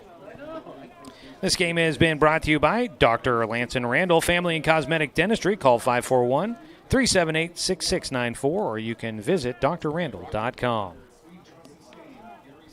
2-1 misses low and outside, and it's a 3-1 count. Danner has now given up 7 hits in the ballgame for the Challengers. Gets a ground ball tapper. It gets knocked down. Wirtz has time to get it on the mound. Throws to first where it is scooped up by Molitor. And there is the first out here in the 5th. They will go out and check on Danner to make sure he's good. The umpire will. One away, Duncan Raudebush will bat. Out at second base, Lombardi holding there on the comebacker to the mound. This time, Wirtz was able to get his glove on it and knocked it down. He took a second to find it, but the ball just sat basically right on the rubber on the mound out there. So he got it, flung it over to first base. Molitor able to secure it. Ground ball left side. Anderson will have it at third. He looks the runner back to second. Tosses across to Molitor. 2 away as Raudebush will ground out. He is 1 for 3 with an RBI double.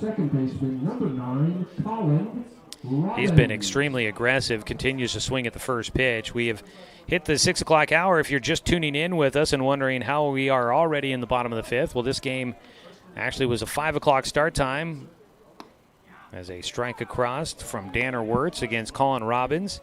We were expecting a 6 o'clock start time pretty much all the way through the day today until about 1:30 when we found out it was actually a 5 o'clock start time. Had to make the adjustment to get here in time and get things started a bit earlier, so apologize for the miscommunication on the airwaves and online. And we are underway here in the bottom of the 5th, game 1 of a doubleheader between Roseburg and Eugene. Ground ball sharply hit foul down the first base side, wide of the bag at first for Colin Robbins, who was grounded out twice to second base. He's batting with a man at second and 2 down. He's got a 1-2 count against Danner Wirtz, starting pitcher for the Doc Stewarts. It is 5-1. Challengers in front of the Docs here in the bottom of the 5th. Pickoff throw to second. They've got the runner off the bag. Going to throw to third. The tag applied by Anderson. And caught stealing will be Lombardi to finish off things here in the 5th inning. That'll go down a 1-6-4 on the putout for the final out. Robbins at the plate will be back up in the 6th. 1 run comes in on 2 hits, no errors, and nobody left on base for the Challengers. They add another run and lead it 5-1 as we head to the top of the 6th here on 541radio.com and on the Score, 92.3 FM and 1490 AM. To us, pizza the way it ought to be isn't just our slogan. It's our promise and our passion to give you the best dining experience and the best tasting pizza you expect. For over 40 years, we've been making pizza the way it ought to be. Handmade with the freshest and finest ingredients. Our dough is made fresh daily, and we use 100% whole milk mozzarella cheese and toppings edge to edge. There's pizza, and then there's Mountain Mike's Pizza. Pizza the way it ought to be. At Roseburg Disposal, we're dedicated to meeting your garbage service needs. Started in 1932 by brothers Norm and Orville John, Roseburg Disposal continues to be owned and operated by the John family today, now in its 3rd generation. Providing residential and commercial garbage disposal and recycling, we serve the greater Roseburg area. Invested in our community, our company has participated in many community projects, both financially and through donated services. Committed to our customers and our community, Roseburg Disposal. We head to the top of the 6th, recapping this one for us. 1 run in the 3rd inning for the Doc Stewarts. Gave them a 1-0 lead at the time, but Eugene rallied with 4 runs in the bottom of the 3rd to take a 4-1 lead. The Challengers have added a run in the 5th. They lead it 5-1 as we start the 6th inning with Danner Wirtz, the starting pitcher for the Docs, up to bat. Gianni Lombardi will get a swing and a miss for strike 1. Here at the top of the hour, let's go ahead and pause 10 seconds for station identification. This is Doc Stewart's Baseball on the Score.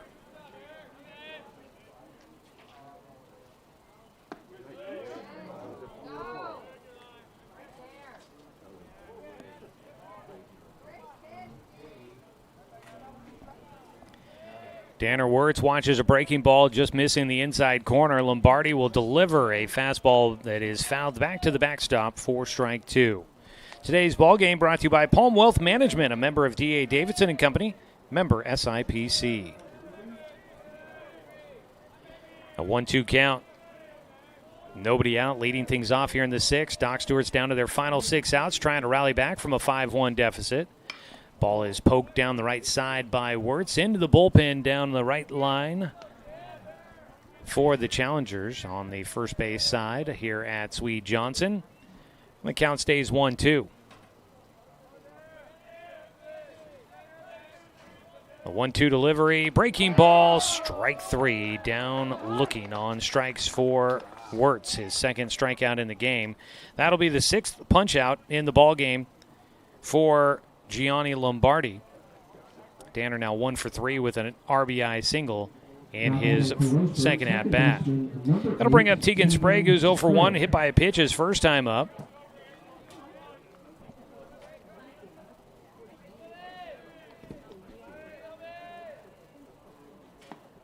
The first pitch inside, pops off the glove once again for Hazen. We've seen that a couple of times so far. He is catching his teammate during the high school season. Couldn't handle that one. Sprague ahead 1-0.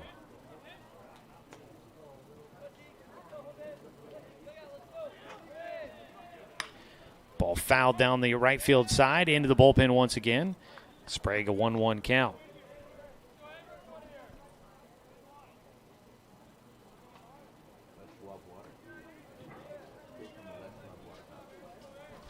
The 1-1 delivery. Breaking ball called a strike on the outside corner. And Tegan Sprague is in a 1-2 count. Nice crowd out here today, as always, for these Area 4 league matchups. Always draw out a good crowd, as these are familiar foes. Outside on the fastball on the 1-2 pitch. Couldn't get Sprague to chase after it. One away with nobody on. A 2-2 pitch coming up for Lombardi. Wind continues to blow out to center field here at the moment. Lombardi will wind and fire. Breaking ball misses low, and the count goes full.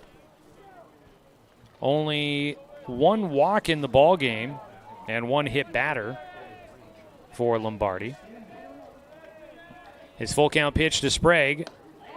Misses high, not off the mark by much. That was a gutsy take by Tegan Sprague, and he will take the trip down to first, on base for a second time in the ballgame. Second walk for Lombardi. Caleb York will come up to bat 0 for 2 in the ballgame, batting left-handed, and they actually will get a pinch hit. It'll be Fletcher Coleman that'll come up to bat here.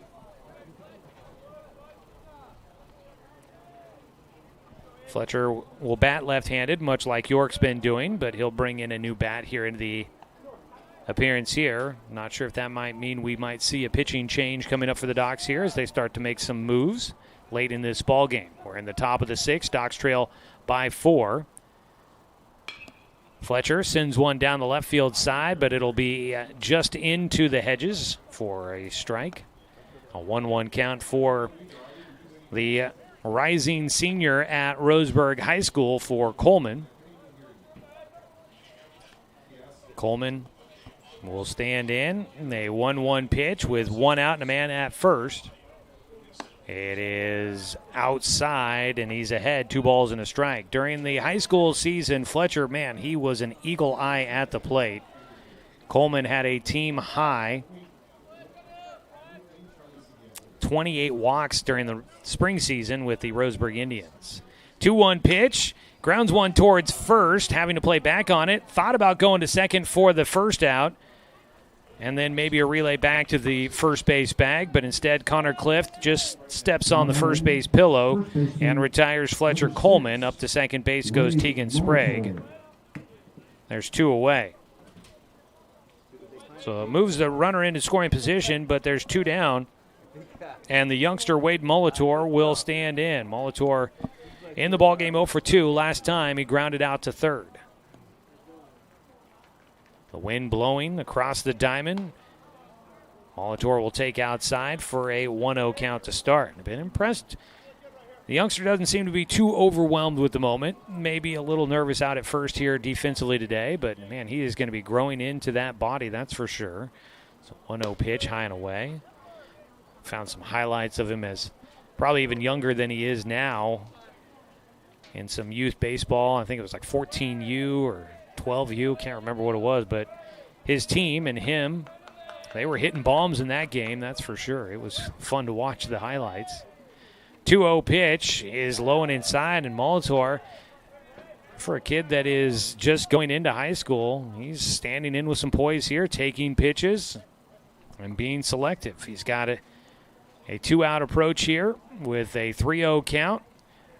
Gianni Lombardi on the mound, trying not to let him go. Out at second base is Tegan Sprague. A 3-0 pitch. It's down the middle, at top of the zone, called for a strike. Molitor has seen one so far. Stands back in his third at-bat. The 3-1 pitch. He takes for strike 2. Was looking to find a way on base there. Does not get a call that works in his favor. Molitor stands back in, looking for his first hit on the day. First hit as a Doc Stewart.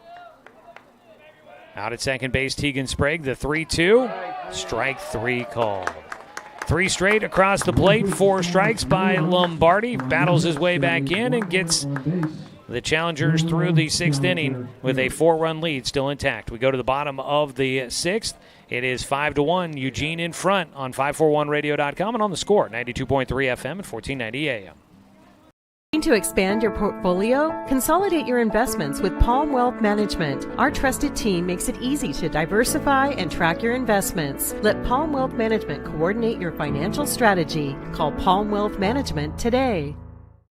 Looking for more local sports coverage? CBS Sports Radio 1490 The Score has you covered. Check out our homepage at 541radio.com for sports stories, scores, and podcasts. And follow us on social media. 1490 The Score is on Twitter, Facebook, and Instagram.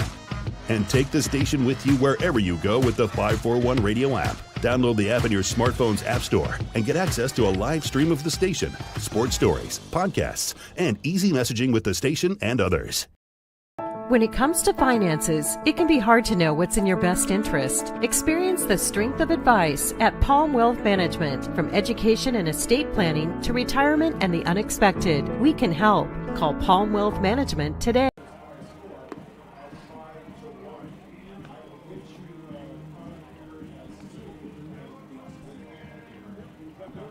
Go to the bottom of the 6th inning. A 5-1 lead for the Eugene Challengers, and the Doc Stewarts have made a pitching change and some other corresponding defensive changes out there as well. We will get you caught up on everything here. Out at first base will be Danner Wirtz. He leaves the mound after 5 innings of work. He allows 7 hits and 5 runs, had 1 walk, and no strikeouts in the game for Danner. He did hit 2 batters in there as well. Taking over is going to be the lefty out of South Umpqua. It is Logan Schwert who will take over on the mound for the Doc Stewarts. Schwert will face Colin Robbins, who was at the plate when the final out of the 5th inning was made on the base paths. Schwert will miss high and away for ball 1. First time we get to see Logan Schwert here this season. A member of the state champion South Umpqua baseball team. He will miss outside, and the count goes 2-0. Schwert was a second-team All-Far West League selection as a pitcher for the Lancers this year.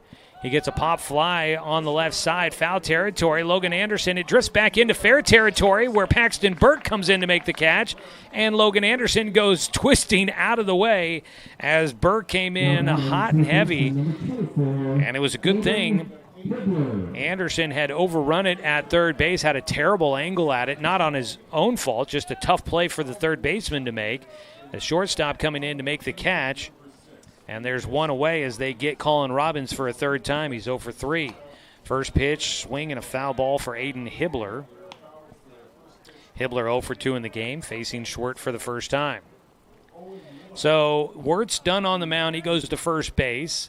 They bring in Fletcher Coleman into left field for Caleb York as the ball fouled back. York was pinch hit for by Fletcher Coleman, so that's the swap there. Coleman comes in for York and takes over in left field where Caleb York was playing. 0-2 count, and it hits him. Hibbler will get hit by a pitch, third hit batter in the game for the Doc Stewarts pitchers. Hibbler makes his way down to first with 1 out. Jace Litton will bat. He has been on base twice, had a single his last time, was hit by a pitch in the third and scored a run. That's a tough break there for Logan Schwartz. He hits a batter with 2 strikes against him. It sounded like we might have a pinch hitter. Stephen Riley will bat as the pitch is high and away, ball 1. Stephen Riley will bat for Jace Litton. The 1-0 pitch. Cuts inside from the lefty to the righty, just a bit too far. Jace Litton was 1 for 1 in the game, a single and hit by pitch, but he comes out here for a pinch hit appearance for Riley. The 2-0. In for a strike on the outer half at the knees. Called strike against Riley. Stephen Riley out of Marist High School, first team all Sky-M conference selection, Sky-M League, I should say. He was in the outfield. 2-1 pitch. Hits one towards center field. It will be caught by Corba. He makes a sliding grab. Throw back into first base will not be in time as Hibbler has to race back to the bag thinking that ball was going to get down. Robbing away a hit is center fielder Christian Corba. He makes a great play in center field just in the nick of time, and there's 2 down with a man at first. Some defense behind the new man Logan Schwartz on the mound. Grady Hazen will stand in. 1 man on and with 2 away. Inside, ball 1 to get things started here for the 9-hitter in the lineup for the Challengers. 5-1 our score. We're in the bottom of the 6th. Docs will have their 8-9-1 hitters coming up in the 7th inning as they try to rally back in game 1. Hitting the outside corner for a strike. 1-1 now for Schwartz.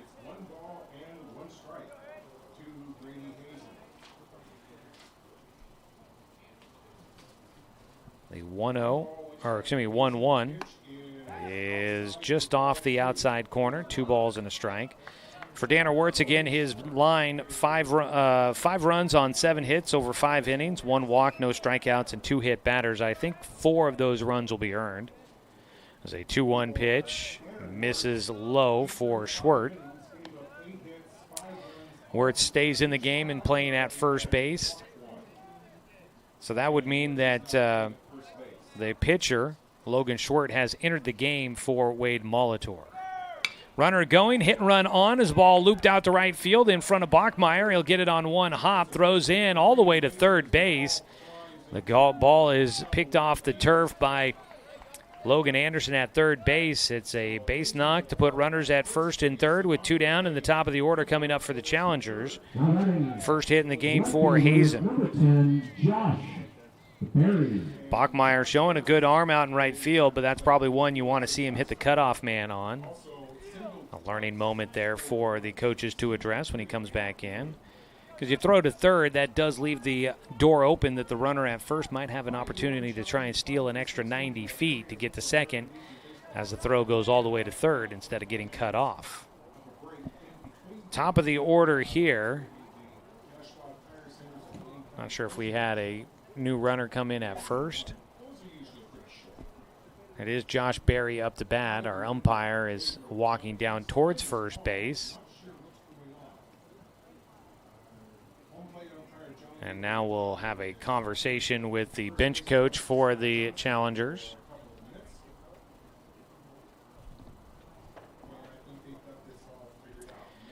The umpire had his notebook out where he jots down player changes and substitutions. Appears that he has gotten things all straightened away the way he wants them.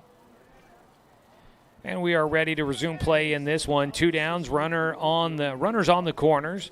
Logan Schwartz trying to keep the Docs within reach in this one. 5-1 the score. First pitch, a grounder towards short, picked up by Burke, flips it to Sprague at the bag, and that'll get us out of things here in the 6th inning. They force out Grady Hazen at second base, and that will finish off the scoring chance for Eugene here in the bottom of the 6th. 4-run deficit for the Docs to try and make up as we head to the top of the 7th inning. We'll see how things go as Bowers, Bachmeyer, and Burke, the Killer Bees, coming up when we return on 541radio.com and on the Score, 92.3 FM and 1490 AM. For over 100 years, Douglas County Farmers Co-op has been serving the needs of farmers, ranchers, and homeowners throughout Southern Oregon. Here, everyone is welcome. When you shop with us, you can expect good people, good products, and good advice. No membership needed. Just bring yourself, and we'll provide the expertise and products you need to tackle your next project. Douglas County Farmers Co-op, where everyone is welcome to shop. Are you an enthusiastic sports fan? Want to have fun and get in on the action? Heck, yes. That'd be awesome. Have great attention to detail? Want to stay active? Definitely. Want to give back to the student athletes in your community? Obviously, yes. Then you'd make an excellent high school sports official. We need more officials in Oregon, because with no high school officials, there are no high school sports. Sign up today at highschoolofficials.com.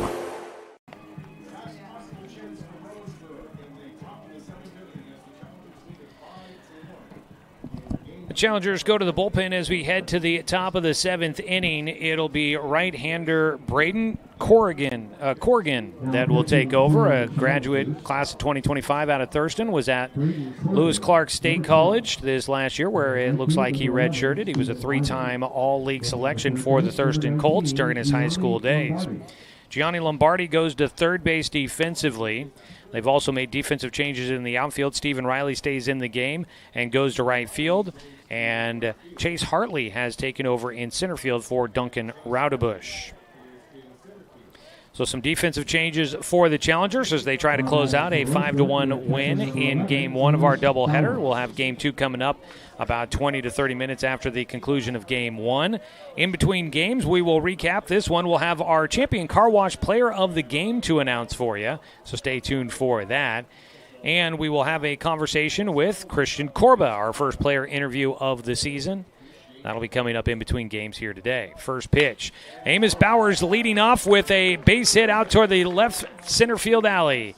A single for Bowers. He's 1 for 3 in the ball game as he gets his first hit against Corrigan. Gianni Lombardi, by the way, goes 6 innings. He's in line to get the win. He gave up 5 hits, 1 run. It was an earned run. He walked 2 and struck out 7, hit 1 batter as well. That is the 6th hit in the ball game for the Doc Stewarts. Great way to lead things off here in the 7th. 1 man on. Easton Bachmeyer will come up to bat. And it's fouled off towards his own dugout here. And this is not Bachmeyer. This will be a new batter for the Doc Stewarts here in the 9 spot. Quinn Gaylor will get a pinch hit appearance out of Sutherland High School. One of the first-year guys for the Docs this year. The 0-1 fouls off another one towards the left side. Easton Bachmeyer was 0 for 1 in the game, a walk and a strikeout in his 2 plate appearances. 0-2 count here for Gaylor in the pinch hit appearance. With a man at first and nobody out. Bowers stayed in to run for himself out at first base, the catcher. Swing and a miss, chasing one upstairs. Corrigan will get the strikeout. There's 1 away with a man on. 8th strikeout in the game for the Doc Stewarts. First for Corrigan. Top of the order, Paxton Burke will come up to bat. He is 1 for 3 in the game, put the ball in play every time. He had a base hit in the first inning to get things started for the Docs. Today's game brought to you by Roseburg Country Club, established in 1922, offering an 18-hole course with excellent year-round playability. Find out more at roseburgcountryclub.com. Ball hit to left field, well struck, battling the sun out there, making the catches Josh Berry, 2 away. Having to battle the sun in left field, Berry's made a couple of great adjustments to get the ball in the glove. Follows that one perfectly and retires Paxton Burke, who will finish the day 1 for 4, barring extra innings here. It's going to take quite the comeback for the Docs to get there. They've got the right man at the plate. Logan Anderson, 2 for 3 in the game with a triple and a run scored. He will stand in with the first pitch coming from Corrigan. high and inside for ball one. Today's game also brought to you by Gibbs RV Superstore. You got to get to Gibbs, where RV means real value. And by McClendon Smokehouse, a family-owned meat shop and smokehouse offering a wide selection, plus fresh produce, baked goods, and a general grocery selection. Check them out on West Harvard Avenue. A pitch gets away from the catcher, Grady Hazen. And down to second base will go Bowers on the wild pitch. That is still Hazen back behind the plate. So now man in scoring position, a 2-0 count for Anderson, but the Doc Stewarts needing 4 runs total to tie this one up. A 2-0 delivery for Corrigan. That ball towards the bullpen, down the right field side, foul for strike one.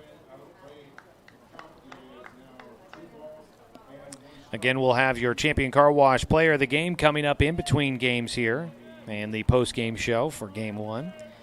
Make your car or truck shine like tonight's Player of the Game. Visit Champion Car Wash, where you can sparkle without the splurge.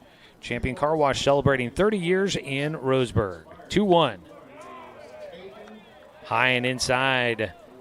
Laying off. Logan Anderson has a 3-1 count.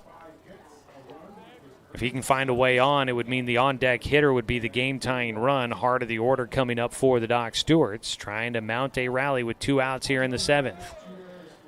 The 2-1, line drive towards right field. That ball's going to carry, and it'll go into the glove for Stephen Riley for the final out. Well-struck ball, but it just stayed up. Couldn't get it down. It'll be a fly out to right field to finish off the game. No runs on 1 hit, no errors, and 1 man left on base for the Doc Stewarts here in the top of the 7th. And that'll wrap things up in Game 1 of our doubleheader. We'll have Game 2 coming up in about 20 to 30 minutes from now. And as we go final, we'll come back with the post-game show to wrap this one up, get you all the final numbers. We'll take a 3-minute timeout, come back after tallying things up. This is Doc Stewart's Baseball on 541radio.com and on the Score, 92.3 FM and 1490 AM. When it comes to finances, it can be hard to know what's in your best interest. Experience the strength of advice at Palm Wealth Management. From education and estate planning to retirement and the unexpected, we can help. Call Palm Wealth Management today. My wife and I moved to Oregon to raise a family, set our roots, and to have a lot of fun outdoors. We quickly realized that we needed a truck or a rig for the projects that we were doing in the backyard. When we were looking to find a place to finance our truck, we asked our patients, and everyone recommended Cascade Community Credit Union. It was so easy to work with Cascade. Everything was done via email, phone, and we didn't even need to go in.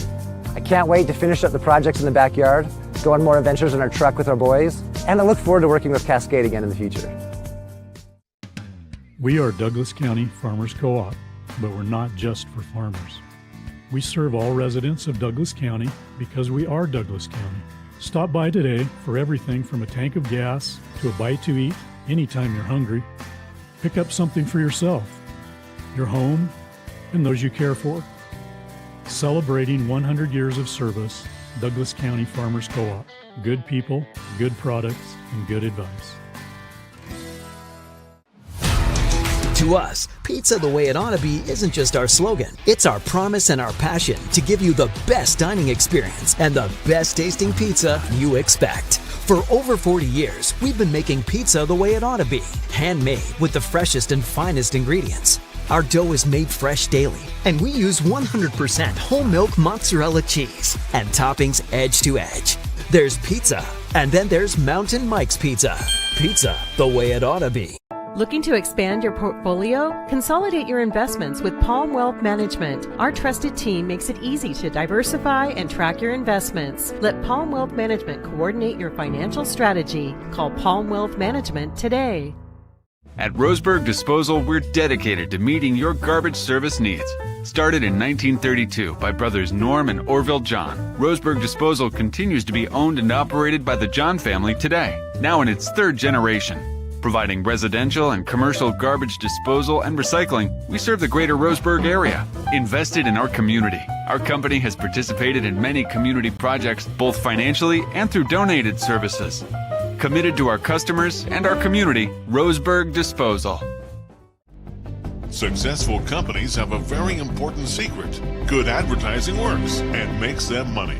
That's why your business should contact Lotus Media Group. Let us help you cash in with multimedia advertising.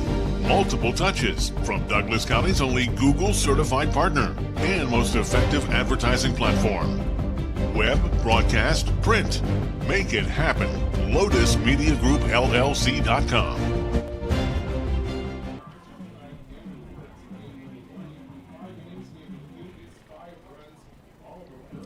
Back here for the postgame show. We've got your champion car wash player of the game coming up for you in a moment for the Roseburg Dr. Stewarts. But looking at the final numbers here, game one of our twin bill. 1 run, 6 hits, 1 error, and 7 men left on base for the Docs. 5 runs, 8 hits, no errors, and 5 men left aboard for the Challengers. Eugene will go to 5-0 on the year, 1-0 in league play. The Doc Stewarts will be 0-2 on the season and 0-1 in league play. The Docs took a 1-0 lead in the top of the third inning on an RBI single by Danner Wirtz after a triple to lead off the frame by Logan Anderson, but Eugene would get 4 runs back in the bottom of the third. As 9 hitters would come to the plate, they'd score 4 runs on 3 hits with 1 error and 2 men left on. There were 2 hit batters that inning as well for Danner Wirtz. The Challengers would get 1 run in the bottom of the 5th as well. That would come in on a double by Gianni Lombardi. Made it 5-1. That's your final score in this one. Gianni Lombardi gets the win. He went 6 innings, allows 1 run on 5 hits, 2 walks, 7 strikeouts, 1 hit batter. Taking the loss will be Danner Wirtz. 5 runs allowed on 7 hits over 5 innings, 1 walk, no strikeouts, and 2 hit batters. Braden Corrigan came in and closed out the game for Eugene. Does not get a save. 1 inning, allowed 1 hit, no runs, no walks, and 1 strikeout. Logan Schwert, 1 inning of work for the Doc Stewarts in relief. A scoreless inning. He allowed 1 hit, no walks, no strikeouts, 1 hit batter. Offensively for the Doc Stewarts in this one, 1 for 4 for Paxton Berg, 2 for 4 for Logan Anderson with a run scored. He had a triple. Christian Corba was 1 for 3 in the game with a single in his first at-bat. Danner Wirtz was 1 for 3 with an RBI in his second at-bat. Tegan Sprague goes 0 for 1, was hit by a pitch, walked. Caleb York was 0 for 2. Fletcher Coleman got an at-bat, a pinch hit appearance in the 6th inning. He goes 0 for 1. Wade Molitor was 0 for 3 in the 7th spot. Amos Bowers goes 1 for 3 with a single in his final at-bat. Easton Bachmeyer was 0 for 1 in the game with a walk and a strikeout. Quinn Gaylor had 1 pinch hit appearance. He goes 0 for 1 in the game. Other side for the Challengers, Josh Berry goes 1 for 4 at the top of the order with a run scored. Brock Johnson was 2 for 2 with 2 runs scored and 2 RBI. He had a double in the game as well. Gianni Lombardi was 2 for 3 in the game with a run scored, 2 RBI. He had a double. Connor Clift was 0 for 2 in the game with a walk. Duncan Raudebush was 1 for 3 in this one with an RBI double. Colin Robbins was 0 for 3 in the contest. Aiden Hibbler goes 0 for 2 in the matchup, got hit by a pitch in his final at-bat. Jace Litton was 1 for 1 in the game. He was hit by a pitch and scored a run. Had a single in his second at-bat on a grounder back to the mound. And Stephen Riley came in a pinch hit appearance, goes 0 for 1 in the game. And then in the 9th spot, it was Grady Hazen. Hazen goes 1 for 2 in the 9th spot. He had a single, also hit into a double play, and was hit by a pitch. So that's how this one plays out here today. Eugene gets the win in Game 1. Docs will look to rally back in Game 2. Coming up, we will have an interview with Christian Corba, our player interview, our first of the season out of Roseburg High School. He'll be coming up here momentarily. For those that are watching online, we will start a new broadcast, and that will start with that interview with Christian Corba. So stay with us for that. It's going to do it for us here, folks. Game 2 coming up momentarily. We'll have that for you when we return here on 541radio.com and on the score, 92.3.